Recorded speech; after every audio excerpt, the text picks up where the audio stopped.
बिस्मिल्लाहिर्रहमानिर्रहीम।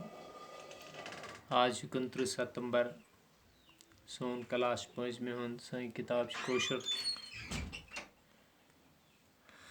तुम करो पेज नंबर 78। सोन मजमून कुल्हन।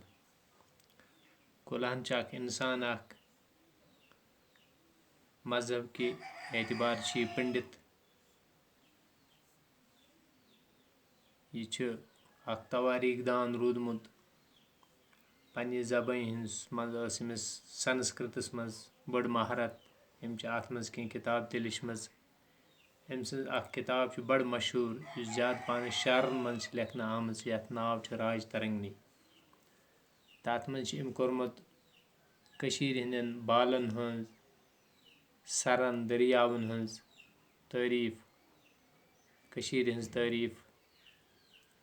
राज तरंगनी अमुक मानी असली राजन हुंद दरियाव। तवे अत किताब राज तरंगनी नाव। अत मज हंद बड़न बड़न राजन हज जिक्र। यह तुम पर्न अत सबकस मज। वुचतो तुम किताब कुन पेज नंबर 78। गोड कह लफ्ज अत दित राज तरंगनी 3 गाम। यह सैनिस कोपवरिस मज गाम बे तम कुन जाए। परिहासपुर यह अक जाय हुंद नाव। अतकु तकरीबन ओसमुत यह रोजान। पितर मरग दरियाव जागीरदार तफसील। कुल्हन मशहूर तवारीख दान। अम सदिस तवारीखस नाव राज तरंगनी। यह तवारीख कुल्हनन 12वीं सदी ईस्वी मज लिखमुत। अत किताब मज सठा प्रान जमान पेठुक हुंद तवारीख। राज तरंगनी दुनिया चन तवारीखी किताबन मज सठा अहम। कुल्हन पंडित मज परिहासपुर रोजान। परिहासपुर तिमन दोहन आबाद शहर। अत आस बज बज लर यानी मकान यम कन्न हंज बनेमच आस। तिमन लरन हंज कन अत आज ते छकरित। अत आज कन्न शहर वनान। शहर ये गो अत कन्न शहर आज ते। यह जाय श्रीनगर पे सोपोर गसवने सड़क पे दुशने पास पटनस नख।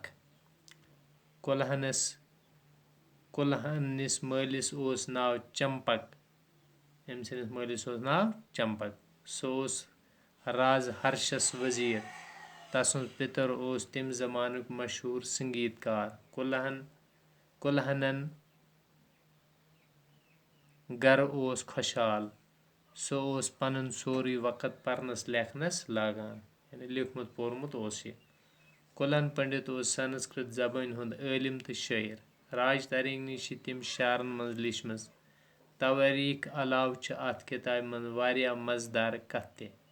अत मज हंदन बालन मरगन सरन दरियावन तो वुडरन हंद नाव ते दर्ज। राज तरंगनी लफ्जुक मानी राजन हुंद दरियाव। यिथ कन कह दरियाव पथ काल पे आज ताम वसान आमुत तिथे कन रूद मुख्तलिफ राज तो पथ काल पे हुकूमत करान।